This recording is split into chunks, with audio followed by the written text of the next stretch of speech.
Good morning, everyone. Once again, this is Black Forex coming to you with another market analysis video. This morning, we're going to be looking at the AUDUSD.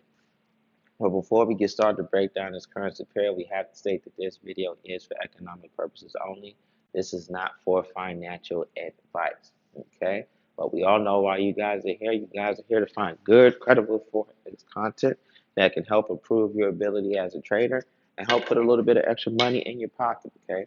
Well, now with that being said, let's go ahead and break down this Forex pair. Okay? Now we're going to be discussing the AUD before we discuss the USD, because if you watch these videos, we discuss the USD every video. But for thoroughness, we will get into it again for this video. Okay.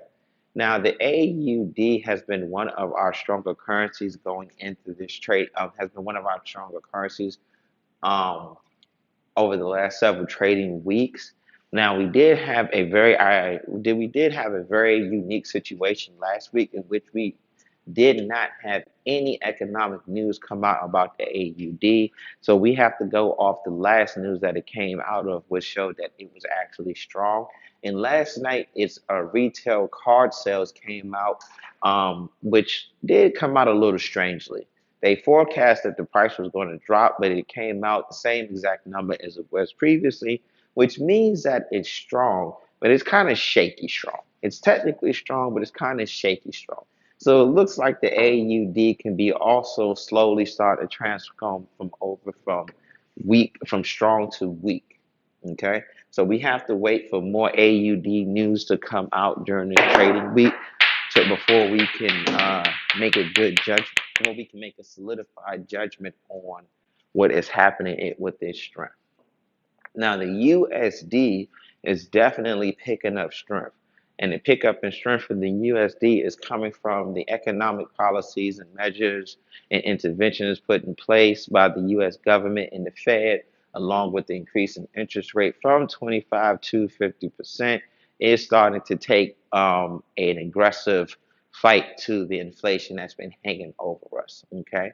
And on top of that, we're starting to see a decline in gas prices. This decline in gas prices is allowing consumers to have more available money in their pocket, which means they have more money to spend at the stores. So if they have more money to spend at the stores, that means there's more money going into the economy, and that means that the economy is growing and the USD will continue to get stronger. Okay, but on the other side of that, if gas continues to go up, that's going to be less money for consumers to have to spend in the stores. Inflation is going to continue to go up. The economy is going to shrink, and if the economy continues to shrink, that means the U.S. dollar is going to lose all the strength that it has gained since the opening of this trading week, and it will actually start to get much, much weaker than what it was previously throughout the prior trading weeks. Okay, so we got to watch the economics on the USD as this news continue to come out throughout the uh, throughout the trading week. Okay, so let's now look at the chart. As we can see, we were in an uptrend for quite some time, right? And now we're starting to look like we're having the beginnings of price starting to turn over towards the short side.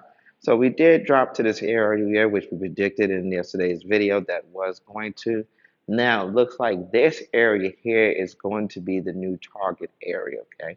But if we come down to this target area very aggressively with a lot of momentum, then we could start looking to see if this is price turnover. If we come to this target area very choppily, then we could probably start looking at this as, okay, we're probably going to be going back into the long position into some time. Okay, but we are somewhat in a short position right now, in which this is going to be our new target area. Now, if we break through this target area, then it's a good possibility that we're going to have what is called price turnover, and we're going to be switching from long-term buyers to more long-term sellers. And what's going to dictate that is the fundamentals. So if the USD continues to get stronger, that means the retracement is going to get stronger and stronger and stronger. And it's only but so strong retracement can get before it is considered price turnover. Okay, so this is going to be the defining area. We're going to get to this area here. Okay, but as I stated, if we get here with a lot of momentum and with a lot of high volume short selling candles, then 9 times out of 10, we're looking at price turnover, especially if we start to get to this area here. But if we get to this area here with very sloppy, deformed looking, low volume candles, and it takes a whole bunch of them to get there, then 9 times out of 10, there is not a lot of momentum with the sellers. The buyers are still in the building, and we will continue to go towards the long position. Okay, but as of right now, this is the new target area, and it looks like we'll be in a short position for the moment. Now, we may have little pickups as we get down to here, but we will eventually get down to this area. Okay, now if you want to sell, always wait for a pullback. Any position you want to do, always wait for the pullback to come in, then do your price. Because if you want to sell something, you want to sell it at a higher price than selling it at a lower price, because you'll be able to get more money. And like I said, prices coming down, and it's looking like this is going to be the new target area before we start to see anything happening with prices getting shaky or rangy or anything like that. Okay? I hope this information was helpful to you guys. Happy trading.